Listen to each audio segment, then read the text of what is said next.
Esquizofrenia e imputabilidad.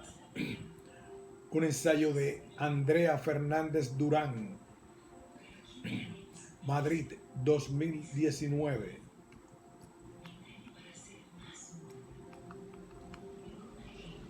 Resumen. La esquizofrenia, a pesar de ser una enfermedad poco conocida en la sociedad, afecta a 21 millones de personas en todo el mundo. Un 8% de los afectados comete delitos violentos, lo que presenta un problema para los jueces que valoran la culpabilidad de estos sujetos. La problemática surge a la hora de clarificar si el sujeto es responsable de los actos cometidos, puesto que en ocasiones, a causa de la presencia de enfermedades mentales, el sujeto puede no ser responsable de los delitos cometidos y por tanto no puede ser juzgado como culpable. En el presente trabajo se ha querido clarificar la imputabilidad en los casos de esquizofrenia. Para ello, se ha realizado una búsqueda bibliográfica de artículos y manuales especializados de esquizofrenia e imputabilidad, así como un análisis de las sentencias relacionadas con esquizofrenia y la comisión de delitos violentos. Los resultados muestran que no existe una clasificación de que enfermedades mentales son imputables, sino que hay que analizar cada caso en particular, evaluando la sintomatología y las capacidades cognitiva y volitiva.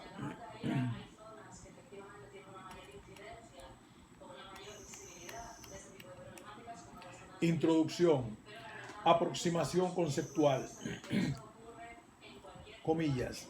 Ejecutado en Florida un asesino en serie con esquizofrenia.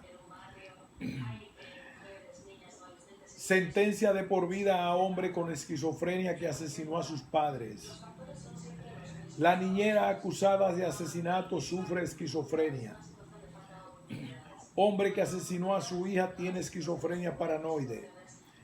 Según el auto de procesamiento, el hombre era un padre alcohólico y maltratador y sufrió maltratos en su infancia.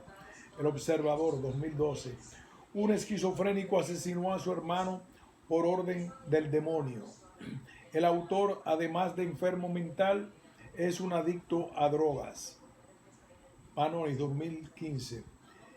Estos son los titulares de las primeras noticias que aparecen tras la búsqueda en Google de caso de homicidio de persona con esquizofrenia.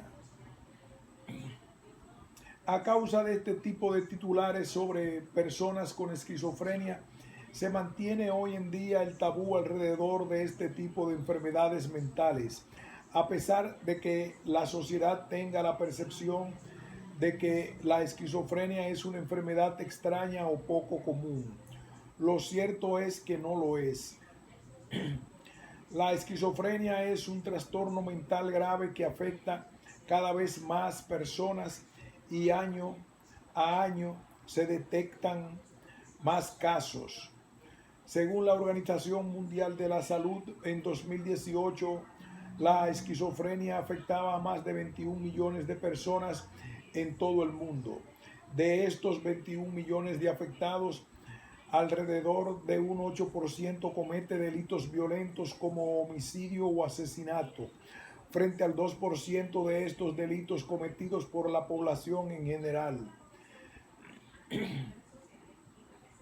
Tras haber cometido un delito, para poder sancionar al autor con la pena correspondiente, previamente se debe constatar su culpabilidad. A la hora de demostrar la culpabilidad de un sujeto en relación a un delito, se parte siempre de la hipótesis de que los sujetos son libres y determinan su conducta y por tanto son responsables de la misma.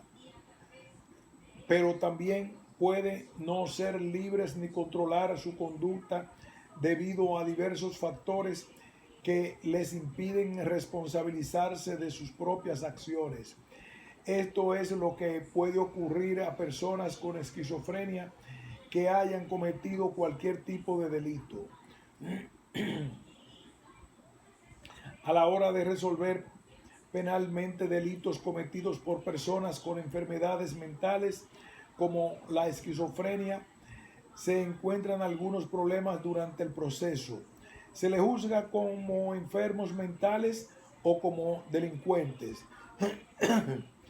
Además, otra de la problemática presente alrededor de la esquizofrenia es la responsabilidad. Son plenamente responsables del acto que han cometido. Esta temática ha sido estudiada a lo largo de los años sin poder sacar nada en claro. En consecuencia, resulta fundamental identificar lo primero de todo, quién ha cometido el delito y las causas por las que se ha producido, para poder determinar la culpabilidad y la responsabilidad.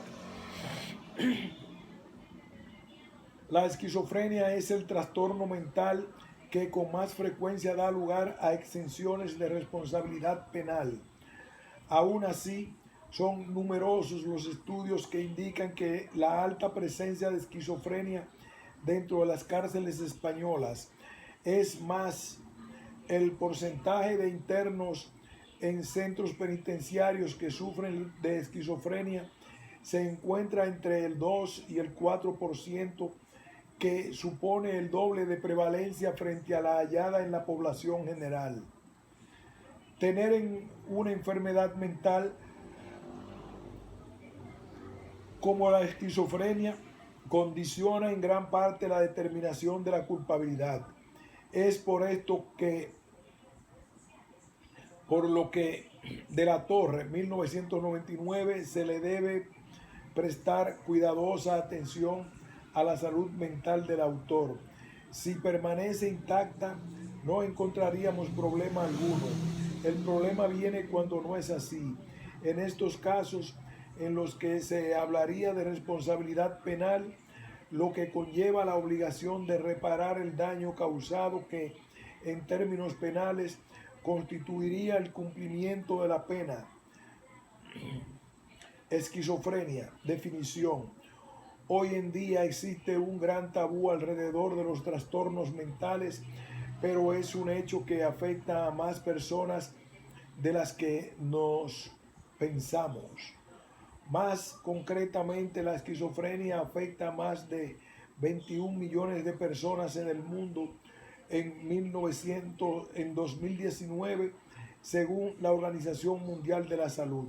Según USAL 2003, son varios estudios los que hacen referencia a una afectación de la enfermedad mayor en hombres que en mujeres. En este apartado se pretende explicar brevemente la esquizofrenia, su etiología, sintomatología, incidencia y comorbilidad. Los inicios del estudio de la esquizofrenia son bastante recientes.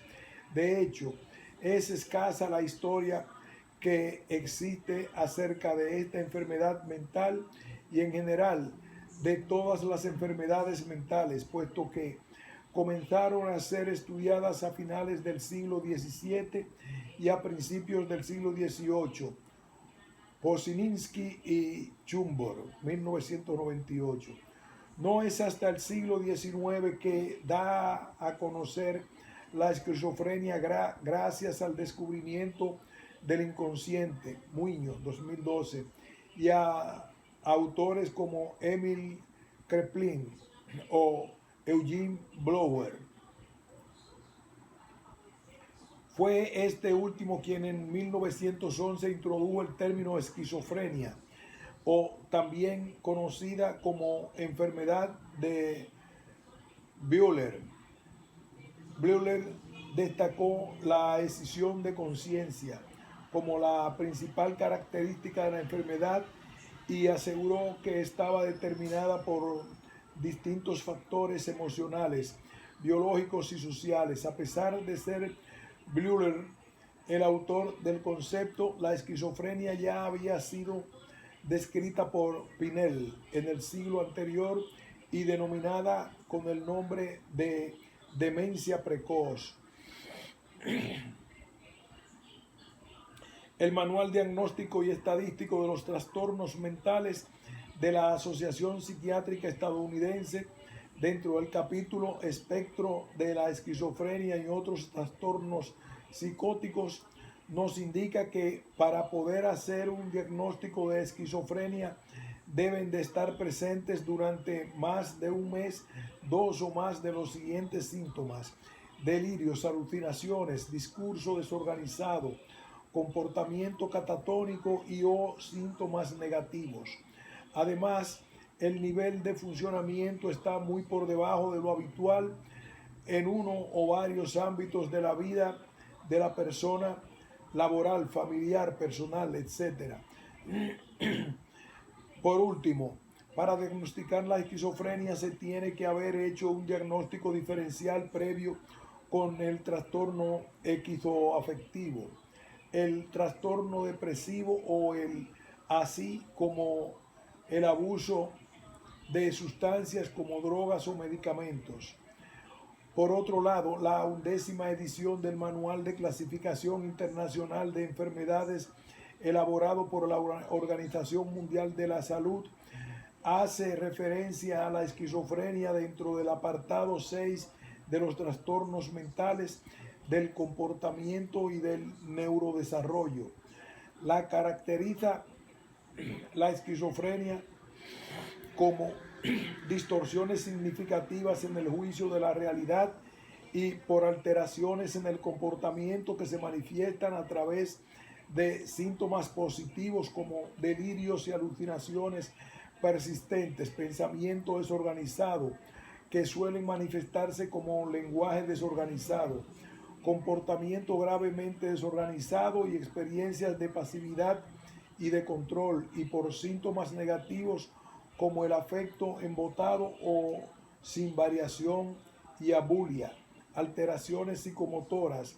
Los síntomas ocurren con suficiente frecuencia e intensidad para desviarse de lo esperado según las normas culturales y subculturales.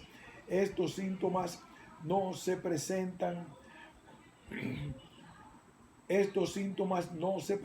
como una característica de otro trastorno mental y del comportamiento. Por ejemplo, trastorno del estado de ánimo, delirium o trastorno por consumo de sustancias. Las categorías en esta agrupación no deben utilizarse para clasificar la expresión de ideas, creencias o comportamientos que están sancionados culturalmente. En otras palabras, la esquizofrenia es un tipo de psicosis endógena, es decir, que no está causado ni por una lesión ni por una enfermedad, sino que se origina por causas internas. Posininsky y Chomborg, 1998.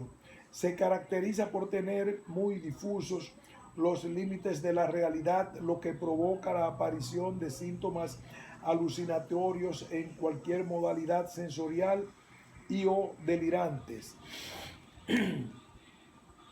Por lo tanto, las personas con esquizofrenia en su fase aguda carecen de las leyes de la lógica que rigen el comportamiento normal y están completamente convencidas que sus vivencias son reales y veraces, lo que provoca aislamiento e inseguridad en los enfermos. Posininsky y Chomborg, 1998. Además, también presentan anosognosia, es decir, que no son conscientes de que tienen esquizofrenia. A pesar de todas las afectaciones, Urruela afirma que los enfermos de esquizofrenia suelen preservar tanto la inteligencia como la claridad en la conciencia. Ahora bien, con la evolución de la enfermedad pueden aparecer déficits cognitivos. Etiología. A pesar de todos los estudios realizados sobre la esquizofrenia, no se ha identificado una única causa para esta enfermedad y cada vez es más difícil buscar las causas de la misma. A continuación se plantean tres modelos explicativos. Modelo de vulnerabilidad, estrés. En primer lugar, uno de los modelos más empleados por los autores para describir la esquizofrenia es el modelo de vulnerabilidad, estrés.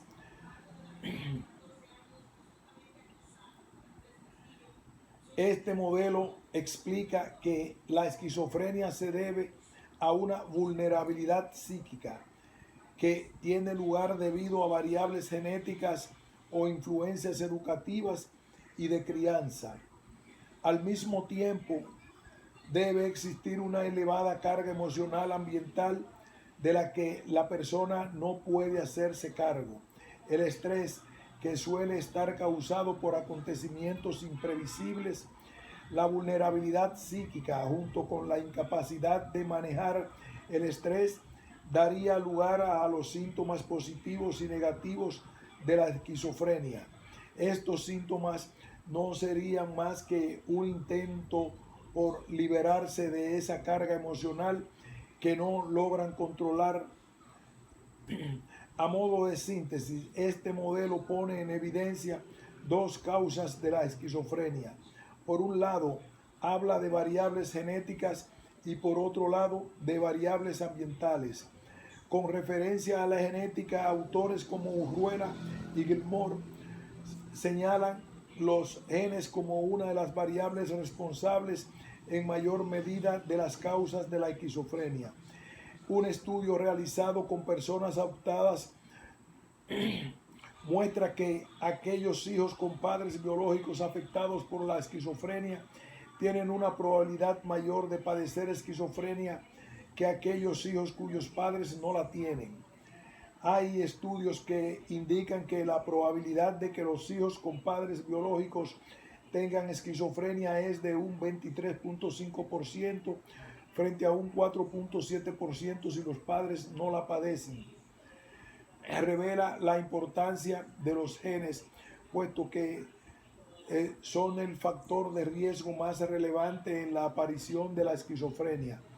Por su lado, Valverde aporta aún más fundamentos para reforzar la implicación de la genética en la esquizofrenia. Sostiene que el déficit cognitivo que aparece en la esquizofrenia es una prueba de la existencia de las causas genéticas de la misma.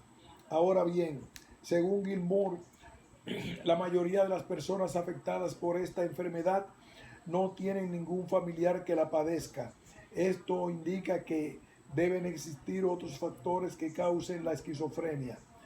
El modelo de vulnerabilidad de estrés señala el ambiente familiar como posible variable ambiental que afecta a la esquizofrenia. Señala en relación con las variables ambientales que las exposiciones perinatales a infecciones o falta de oxígeno elevan el riesgo de padecer la esquizofrenia. Asimismo, señala la depresión de las madres en el consumo de estupefacientes como variables que influyen en su aparición.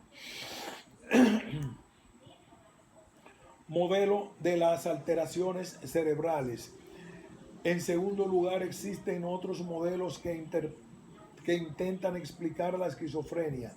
Por un lado, Weinberger señala la hipótesis de una posible lesión cerebral en el segundo trimestre de la gestación, lo que provocaría la aparición de esta enfermedad, como se citó en López Sibor y Cuenca. Por otro lado, Westphal, Arnés, Van der Mere, Kaufman y Anderson señalan que la existencia de un córtex cerebral más fino, sobre todo en la región temporal, lo que podría explicar del mismo modo la aparición de la esquizofrenia. Esto ha podido comprobarse gracias al avance de las técnicas de neuroimagen. Modelo de las alteraciones neurobiológicas. Por último, en el modelo de las alteraciones neurobiológicas, Posininsky y Schomburg hacen referencia a la posibilidad de una alteración en el sistema de neurotransmisor dopamina que a mayores cantidades puede dar lugar a esta enfermedad. En otras palabras, una mayor activación de dicho sistema correlaciona muy positivamente con la aparición de los síntomas positivos de la esquizofrenia. Urruela, 2004. La aparición de síntomas negativos se encuentra más asociado a la cantidad de serotonina del cerebro. Urruela, 2004. Sintomatología.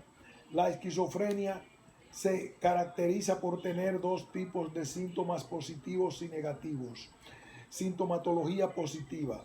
Dentro de la sintomatología positiva se incluyen las alucinaciones, las ideas delirantes, los trastornos del pensamiento, los síntomas vegetativos y los síntomas positivos de la motricidad.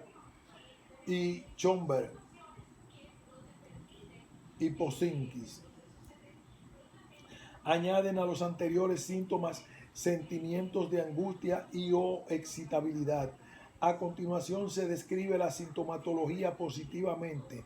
La alucinación es una percepción en ausencia de estímulo externo. Por otro lado, el delirio tiene como característica la pérdida del juicio de realidad que supone la ruptura con la misma, afectando al sujeto en todos los ámbitos de su vida. Podemos percibir los trastornos del pensamiento en la distraibilidad, el descarrilamiento en el pensamiento, la ilogicidad y la presencia del lenguaje destructurado, entre otros. Posininsky y Schomburg, 1998. Urruela, 2004. Los síntomas vegetativos son aquellos en que se reducen a lo fisiológico como falta de apetito, cambios de peso o trastornos del sueño. Por último, los síntomas positivos de motricidad son los comportamientos agresivos y o agitados, los movimientos extraños o la conducta repetitiva. Sintomatología negativa. Dentro de la sintomatología negativa se incluyen la pobreza o embotellamiento afectivo, alogia, abulia, anedonia y problemas cognitivos de la atención. La presencia de esta sintomatología es menor que la anterior y casi imperceptible en muchos de los enfermos. El embotellamiento afectivo se traduce en la pobre expresión de emociones y sentimientos que se expresa en el comportamiento. En segundo lugar, la alogia hace referencia a la disminución en el lenguaje espontáneo, la abulia a una falta de voluntad y la aedonia a la incapacidad para disfrutar. En tercer lugar, se incluye dentro de esta sintomatología los problemas cognitivos, de los cuales se distinguen los problemas de concentración y atención y problemas en el pensamiento. Posininsky y Schomburg, 1998. Por último, cabe señalar que no es esperable encontrar todos los síntomas descritos, pero sí una gran parte de ellos. La presencia de distinta sintomatología en diferentes casos de esquizofrenia puede suponer una distinta afectación en la capacidad del sujeto para comprender las consecuencias de sus actos y la capacidad para dirigir su propia conducta. Esta disimilitud puede ser debido a que en la fase de enfermedad en la que se encuentra el sujeto. Fases. La esquizofrenia presenta 4 fases diferenciadas, siendo el punto de partida de la enfermedad el primer episodio, también llamado fase prodrómica. Fase prodrómica o primer episodio. El desarrollo de esta fase es lento, el paciente empeora poco a poco y se hace visible un deterioro de las capacidades mentales del paciente y una menor funcionalidad. El paciente comienza a presentar síntomas característicos de la enfermedad, sobre todo síntomas negativos y fluctuaciones en el comportamiento. Fase aguda. El paciente presenta sintomatología positiva, delirios, alucinaciones y conducta y lenguaje desorganizado. López e Ibarra señalan que los pacientes en esta fase se caracterizan por una ausencia de higiene personal. Siguiendo a Posininsky y Schomburg, señalan que durante esta fase las personas carecen de las leyes de la lógica y están convencidas que sus vivencias son reales y veraces. Fase de estabilización. En esta fase la sintomatología positiva se reduce y los síntomas negativos son moderados. Fase estable o crónica. Esta fase se caracteriza por la presencia de sintomatología negativa en su mayor parte. Los pacientes se caracterizan por falta de energía, aplanamiento emocional, dificultad para experimentar placer y dificultades en las relaciones. Factores asociados. La esquizofrenia no suele aparecer sola, sino que lleva asociada a otras enfermedades psiquiátricas, entre las que se destacan la depresión, el trastorno obsesivo, el trastorno de ansiedad y el abuso de sustancias.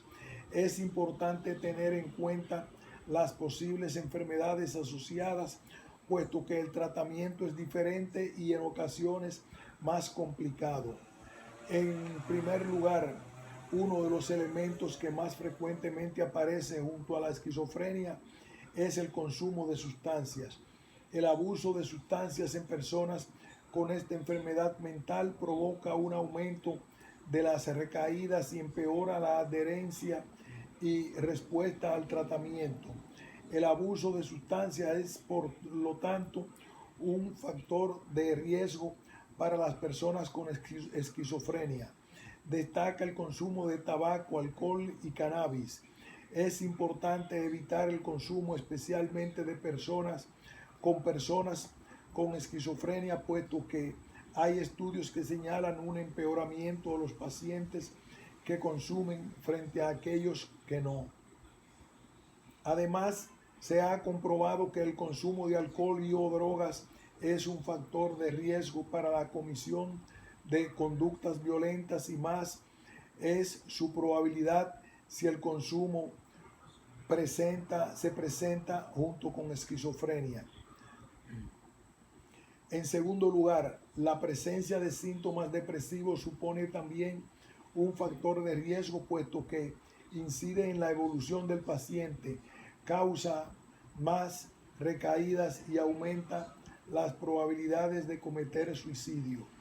En tercer lugar, la esquizofrenia se asocia también con la presencia de ciertos trastornos de la personalidad, sobre todo los incluidos en la categoría de raros o excéntricos, que son los trastornos de la personalidad esquizotípico y esquizoide o paranoide. En cuarto lugar, se debe destacar la asociación entre esquizofrenia y enfermedades físicas. Simonovic y Filippic señalan el elevado número de muertes prematuras en personas con esquizofrenia debido a enfermedades físicas como las enfermedades cardiovasculares, el cáncer o la diabetes. Asimismo, hacen referencia a la determinación genética que tienen las personas a causa de la esquizofrenia. Relativo a esto, los estudios de Pillinger y colaboradores demostraron que antes incluso de tener el primer episodio psicótico, las personas con esquizofrenia presentaban una reducción y una menor tolerancia de glucosa y una elevada resistencia a la insulina, y que podría deberse a la configuración genética, como se citó en Simonovic y Filippic. A pesar de las investigaciones, Radua y colaboradores advierten de la dificultad de establecer similitudes entre investigaciones sobre los factores asociados a la esquizofrenia, ya que en ocasiones las conclusiones son contradictorias. Conceptos fundamentales desde el punto de vista de la criminología. Debido al alto número de personas con esquizofrenia dentro de las cárceles españolas, se ha decidido analizar la determinación de la pena en delitos cometidos por personas que padecen esta enfermedad. Para ello, deben aclararse ciertos conceptos fundamentales referentes al derecho que puedan emplearse para la determinación de la responsabilidad penal o imputabilidad. Para hablar de imputabilidad, que es el término que nos atañe, debemos conocer previamente los términos de culpabilidad y responsabilidad penal. Culpabilidad. En primer lugar, la culpabilidad se compone por un elemento de hecho que es la imputabilidad y otro elemento que es la responsabilidad penal. Payaro y González Trihueque. De forma simplista, para diferenciar los conceptos, se podría decir que la imputabilidad tiene una raíz psicológica y una jurídica, a diferencia del concepto de responsabilidad penal, que únicamente tiene una raíz jurídica. De la Torre, 1999. Es por esto que lo que en nuestro Código Penal no se habla de imputabilidad, sino que se habla de responsabilidad penal.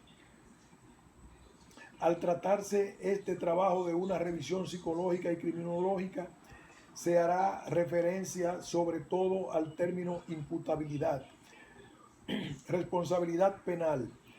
En segundo lugar, la responsabilidad penal es el deber jurídico que se le exige a aquel individuo que ha sido declarado culpable de una acción antijurídica recogida en el Código Penal como delito. Es decir, a la hora de cometer un acto tipificado como delito en el Código Penal, la persona tiene un compromiso con la ley que deberá pagar. La responsabilidad penal se encuentra recogida en la sección primera del artículo 20 del Código Penal, donde se encuentran reguladas las exenciones de responsabilidad. Está exento de responsabilidad criminal el que a tiempo de cometer la infracción penal a causa de cualquier anomalía o alteración psíquica no pueda comprender la ilicitud del hecho o actuar conforme a esa comprensión. Dentro de este término se debe hacer una aclaración. Aunque el término de responsabilidad penal se asemeja bastante al de responsabilidad criminal, hay una ligera diferencia. La responsabilidad penal hace referencia únicamente a la pena privativa de libertad que lleva asociada cada delito, mientras que la responsabilidad criminal incluiría las medidas de seguridad en caso en los que no exista una responsabilidad penal. Imputabilidad. En tercer lugar, la imputabilidad proviene del término latín imputare, que significa atribuir. La imputabilidad se basa en la teoría del libre albedrío, es decir, que cada uno es libre de tomar sus decisiones y por tanto responsable de sus consecuencias. De la Torre se entiende como, según De la Torre, se entiende como la aptitud del individuo para responder de los actos que realiza. Este término presupone que el sujeto tiene la suficiente madurez o capacidad intelectual para conocer y entender la acción cometida y las consecuencias jurídicas que ésta tiene. Se debe entender que un sujeto no puede ser declarado culpable si no entiende ni quiere cometer el acto delictivo. Es decir, que para poder determinar la pena, la capacidad cognitiva y la capacidad volitiva deben estar preservadas. Si alguna de estas capacidades se encuentra dañada, pueden ocurrir dos cosas. O bien el sujeto no sabe lo que hace ni entiende el delito como tal. Hablaríamos de una capacidad cognitiva dañada. 2. O bien el sujeto no tiene el control sobre su propia conducta y sería la capacidad volitiva la que estaría dañada en este caso. En los casos en los que no exista imputabilidad y por consiguiente tampoco culpabilidad, como en los casos expuestos con anterioridad, no podrá imponerse pena alguna. Si se llega a esta conclusión es porque se ha establecido que no posee la suficiente madurez o no posee plenas facultades mentales para poder reconocer la implicación y consecuencia del hecho delictivo. Esto podría ocurrir, por ejemplo, si el perito comprueba que el sujeto tiene esquizofrenia o si el sujeto ya tiene un diagnóstico de esquizofrenia previo al delito. Para entender más en profundidad la imputabilidad, se deben conocer los 3 grados jurisprudenciales en los que puede expresarse: imputable, semi-imputable e inimputable. Esta clasificación se basa en la afectación de las capacidades cognitivas y volitivas de la persona en el momento de cometer el delito. Si conserva plenamente estas capacidades, sería imputable. En caso contrario, inimputable. Si la persona tiene afectadas la capacidad cognitiva y o volitiva, pero no anuladas completamente, hablaríamos de semi-imputabilidad. Escudero, 2014. Para poder darse el caso de inimputabilidad, deben cumplirse 2 criterios: el criterio cuantitativo y el criterio cualitativo. Por un lado, el criterio cualitativo exige que la alteración psicológica debe afectar necesariamente a la capacidad volitiva y o capacidad cognitiva. Por otro lado, el criterio cuantitativo exige que la alteración psicológica sea íntegra y limite completamente la capacidad volitiva y cognitiva del sujeto. Perito. En cuanto lugar, se debe hacer referencia a la figura que dentro del ámbito jurídico se encarga de determinar la imputabilidad de un sujeto. Esta figura es la del perito, cuya tarea es realizar una evaluación con la que valore la posible presencia de alteraciones psicológicas relacionadas con la comisión del delito y presentarle la información recabada al juez. Ahora bien, aunque el perito realice la evaluación, siempre será el juez quien determine la valoración jurídica y por tanto el que determine la responsabilidad penal en base al Código Penal. Es por esto por lo que en el presente trabajo se habla de imputabilidad en personas con esquizofrenia y no de responsabilidad penal. Violencia. En último lugar, debido a la fuerte asociación que existe entre violencia y esquizofrenia, se debe delinear dicho concepto. Según San Martín, se considera violencia a toda aquella conducta intencionada que cause o pueda llegar a causar un daño a otros. Aunque la violencia implica agresividad, no son sinónimos. La agresividad es la reacción innata, consecuencia de la respuesta ante cierto tipo de estímulos. Justificación teórica y relevancia del problema actual. Debido a la prevalencia de la esquizofrenia y su alta representación dentro de las cárceles, se considera necesario un estudio de la misma, de la inimputabilidad, de la violencia y de las medidas de seguridad. Asimismo, se realizará una búsqueda de jurisprudencia para ver cuál es la decisión más común de los jueces a la hora de valorar la culpabilidad de una persona con esquizofrenia. Los objetivos del presente trabajo son estudiar la inimputabilidad en agresores con enfermedad mental, más concretamente esquizofrenia, en delitos de homicidio o asesinato, y comparar los dictámenes respecto a la responsabilidad penal en sentencias encontradas relacionadas con autores con esquizofrenia y delitos de homicidio y o asesinato. Metodología. Con este trabajo engloba dos disciplinas distintas. La psicología y la criminología se han tenido que realizar búsquedas de forma paralela con los dos campos. Por un lado, y relacionado con la psicología, se han realizado búsquedas en Psicodoc y Psicoinfo con las siguientes palabras clave: esquizofrenia y causes y risk factors en inglés y español. Por otro lado, seleccionado con la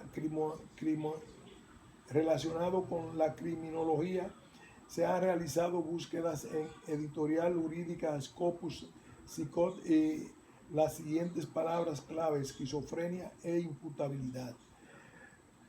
Hasta aquí la parte que nos interesa de este ensayo sobre la psicología y criminología, imputabilidad y culpabilidad en la esquizofrenia.